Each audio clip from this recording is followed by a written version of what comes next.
Hello everybody and welcome to this week's newsletter. I was away last week. Thank you to Karen for a wonderful, informative newsletter. No waffle at all, so I'm here to provide the waffle. I was up in Blairgowrie, Pitlochry area for the Enchanted Forest.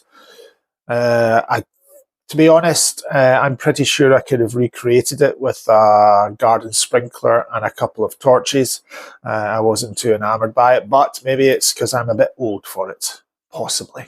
But anyway, I'm sure other people enjoyed it. The best part of it was the mushy peas from the fish and chip van situated in the middle of this wonderful light show. So I won't be pessimistic about that. I will tell you, however, that a bat flew into my face whilst walking the dog. That's a first for me. I've never come into direct contact with a bat before, but yes, they are as fluffy as they look. And I did nearly have an accident because it was quite scary. So on to this week's news. What's happening at the golf club? Well, the weather has turned into worse weather than we're used to. The course has been closed and yes, people have been gagging to get out. Now, we can't offer you a covered golf course, but we can offer you practice in here where you will get better. I said it before and I'll say it again. When you practice in this controlled environment, you can see exactly what's going on with your golf game. And excuse the term, people get better at golf when they mess about. I was going to say fanny about, but I won't.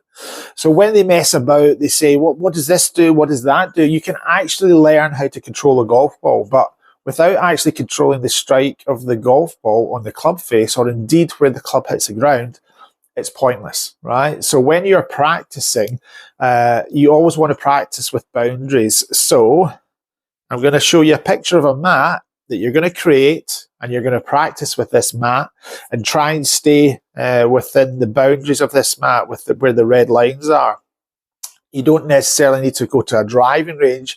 You can go out the back garden when you get that 10 minutes of non-rain event and practice, because you will get better if you get better at striking the ground in the same place and controlling where that ball hits the face. Now, there are some times where people's golf clubs stop you from doing this when the lie angle is too upright for one, too flat. It will affect the strike, but it won't affect the low point as much as a club that is basically delivering too upright. I'll show you a picture of that just now.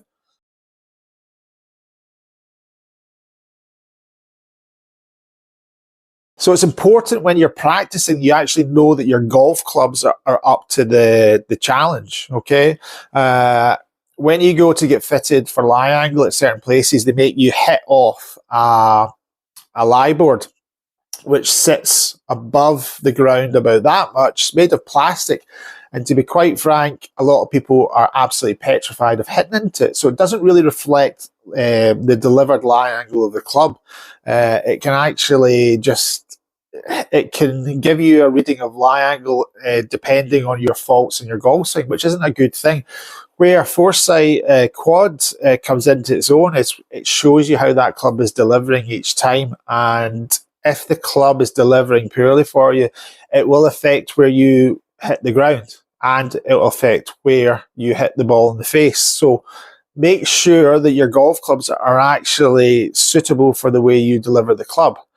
Most of the time, if the club is soft enough, we can actually make those adjustments for you in-house. If it's a cast club, and some cast clubs you can only move a limited amount, but it's more important that you understand that your equipment is actually going to help you. It doesn't always involve buying new clubs. It can involve you buying second-hand clubs with the correct lie angle, for example. So we're not here just to sell new clubs. We're here to help you.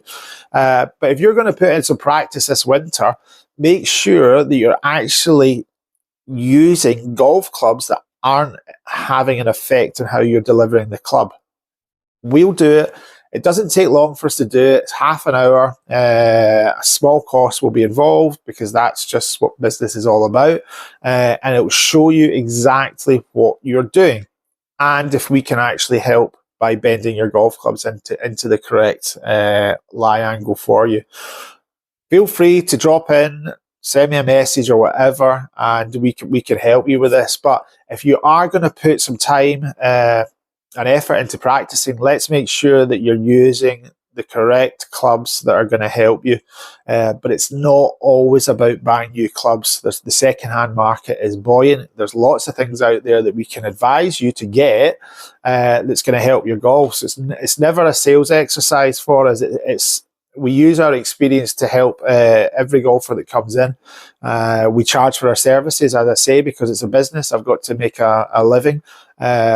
People that offer services for free are invariably going to sell you something, because then their business will not exist. It's just a simple fact. So something that's free is never free. I think we're all clever enough to know that, but sometimes in golf we get how can I put it, distracted by the marketing, distracted by the narrative of free. There is nothing free in this world. Nothing. Apart from the air we breathe. And sometimes that's not free either. So if you're interested in getting your clubs checked, give us a shout. There's plenty of time to do it over the winter, and we will illustrate to you why we're good at our job and why we can help you. So shop news. Yes, we're clearing out all our shoes. Not our shoes personally, but brand new pairs of shoes that you can pick up for an absolute steal. Yes, a steal. Not literally a steal, but a steal in monetary terms. Everything is actually now below cost price, so I'm actually making a hit on it, but you've got to clear the decks or you will simply implode, like TGI Fridays, for example. So here's the shoes, here's the sizes. Get in touch if you would like a bargain. As simple as that.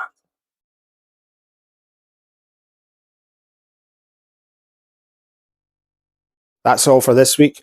I've been Graham Bell. I've been hit in the face by a bat, a fluffy bat, furry bat, but a bat nonetheless. Take care. Salute.